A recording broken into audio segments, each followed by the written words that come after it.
پچھلے دنوں میرے پاس ایک خاتون آئی، یہ بہاولپور سے آگے ہے، خیرپور ٹامے والی، وہاں کی ایک خاتون آئی تو تین خواتین تھی غالباً، مجھ سے کہنے لگی کہ آپ مجھے بیعت کر لیں، ایسے ہاتھ آگے بڑھا، میں نے کہا جی خواتین کی ہاتھ نہیں پکڑا کر، آپ صرف کلمات پڑھ لیں، بیعت کری۔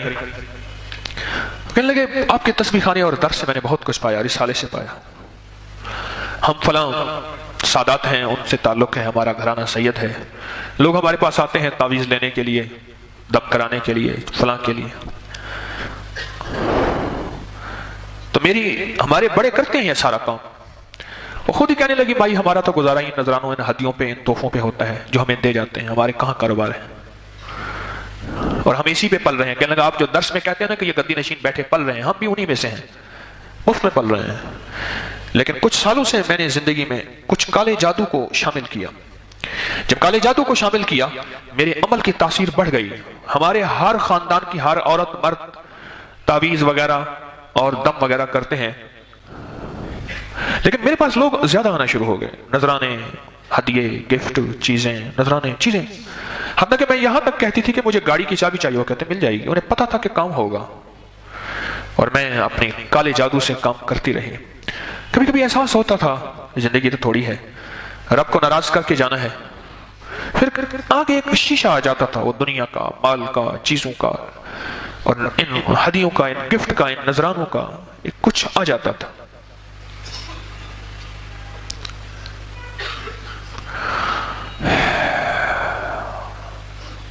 اور کہنے لگے کہ پھر بس کہیں سے رسالہ ملا، میں نے رسالہ پڑھا، اور رسالے میں مجھے کچھ عمل ملے، اور آپ نے ایک دفعہ لکھا تھا، کہنے لگے درس میں سنا تھا، اللہم بسمک، صرف اتنا کہ اللہ پاک جل شانہ کے جتنے بھی صفاتی نام ہیں جو ہمیں علم ہے یا نہیں ہے، میرے اللہ کے علم میں ہے، اللہ کے ایک صفاتی 99 صفاتی نام نہیں ہیں، تورات میں بھی ہیں صفاتی نام، انجیل میں بھی ہے میرے رب کے صفاتی نام، زبور میں بھی ہے میرے رب کے صفاتی نام، قرآن میں بھی ہے میرے رب کے صفاتی نام، اور اللہ کے پاس خود اللہ کے علم میں ہے، وہ 99 نہیں ہے، وہ تو ہمیں پتہ ہے 99 ہے، ہمارے علم میں ہے۔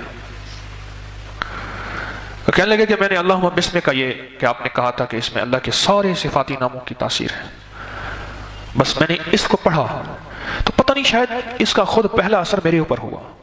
وہ خاتون کہنے لگی خود پہلا اثر میرے اوپر ہوا، اور مجھے کچھ احساس ہونا شروع ہوا کہ میری زندگی کیا ہے اور یہ چیزیں کب تک چلیں گے، اور میں جو کر رہی ہوں اللہ کی نافرمانی کر رہی ہوں، کیونکہ کالے جادو کے لیے لازم ہے کہ جتنا ناپاک رہا جائے۔ مجھے ایک صاحب نے کہا، توبہ کی، مجھے کہا کہ مجھے میرے استاد نے کہا تھا کہ آخری پیشاب جو کر لو اس کو مٹھی میں لے لو، ہاتھ کے چلو میں لے لو، پیشاب، چھوٹا پیشاب، آخری اس کی مٹھی بھر لو، چلو بھر لو، اور پھر وہ اپنے جسم پہ چھڑک لیا کرو، وہ جتنا وہ زیادہ ہوگا اتنا تیرا جادو زیادہ اثر کرے گا۔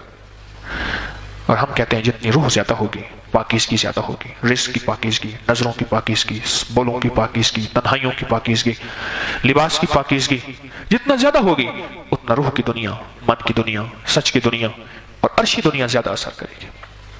کیا خیال ہے؟ ایسے ہے جتنی پاکیزگی زیادہ ہوگی، جتنی پاکیزگی زیادہ ہوگی۔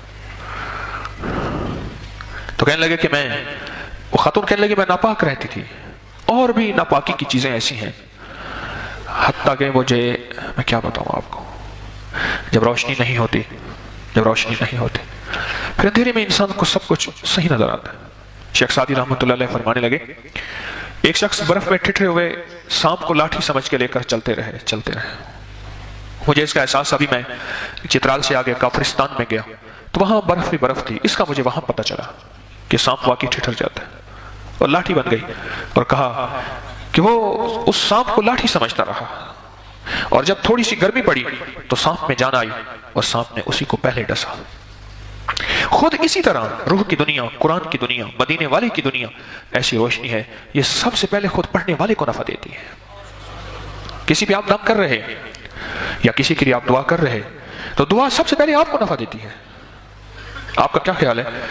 جب گندم کسان بیچتا ہے ذمہ دار تو سب سے پہلے گھر آتی ہے، منڈی میں، فلور مل میں بعد میں جاتی ہے۔ جب آپ روح کی محنت کریں گے، روشنی کی محنت کریں گے اور من کی دنیا کی محنت کریں گے تو سب سے پہلے روشنی آپ کے پاس آئے گی۔ نیوٹن کا ہم نے قانون پڑھا تھا 9ویں جماعت میں فزکس میں کہ ہر عمل کا ایک رد عمل ہوتا ہے. یہ عمل اور رد عمل برابر لیکن سمت میں مخالف ہوتا ہے. دیوار پہ جس زور سے گیند کو ماریں گے اسی زور سے واپس آئے گی. آپ جس روشنی کے لیے پھیلانے کی کوشش کریں گے اور خیر کی بات پھیلائیں گے وہ خیر کی بات پہلے آپ کے اندر آئے گی. یہ قدرت کا قانون ہے اور قرآن کا قانون ہے. اور کہا کہ میں نے اللہم بسمک کو پڑھنا شروع کیا. اب دیکھیں یہ روشنی آئی ہے. روشنی جاگ رہے ہیں ٹیک والے حضرات خاص طور پہ یا جنہوں نے سر نیچے کیا وہ جھکایا ہوا ہے. جب روشنی آئی آنکھیں کھلنا شروع ہوئی. جب آنکھیں کھلی نا تو پتہ چلا میری زندگی تو وہ نہیں تھی جو میرے محبوب مدینے والی کی مطلوب زندگی ہے. میرے رب کی مطلوب اور محبوب زندگی ہے وہ تھی ہی نہیں. اور کہنے لگے کہ پھر بس اس چیزوں سے میں نے ہٹنا شروع ہوئی. ہٹتے ہٹتے ہٹتے ہٹتے ادھر میں ہٹی ادھر میری گاہکی ہٹتی گئی. لوگ بھی دور ہوتے گئے. کہنے لگے پہلے کام ہو جاتا تھا اب نہیں ہوتا. پہلے ہو جاتا تھا اب نہیں ہوتا. اور کہا کہ مجھے اللہ کے نام نے اب پتہ چلا کہ اللہم بسمک اس کے اندر کیا تاثیر ہے. اللہم بسمک اس میں کیا تاثیر ہے. اب پتہ چلا کہ واقعی اللہ جل شانہ کے جتنے صفاتی نام تھے ان سارے صفاتی ناموں کی ساری تاثیر اس لفظ میں ہے.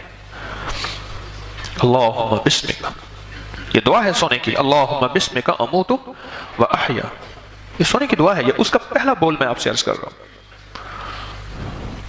اور اس کی تاثیر مجھے ایسی ملی کہ بس میں روشنی کے سفر کو پایا. اور میرے اندر مطمئن تھا من میں کوئی بات نہیں. وہی بندہ تھا جو پہلے مجھے سلام کرتا تھا آج وہ آتا ہی نہیں ہے. مجھے دیکھ کے منہ پھیر لیتا ہے. کہا کہ پھر اللہ نے اس دل کے اندر کی کیفیت کو بدل دیا.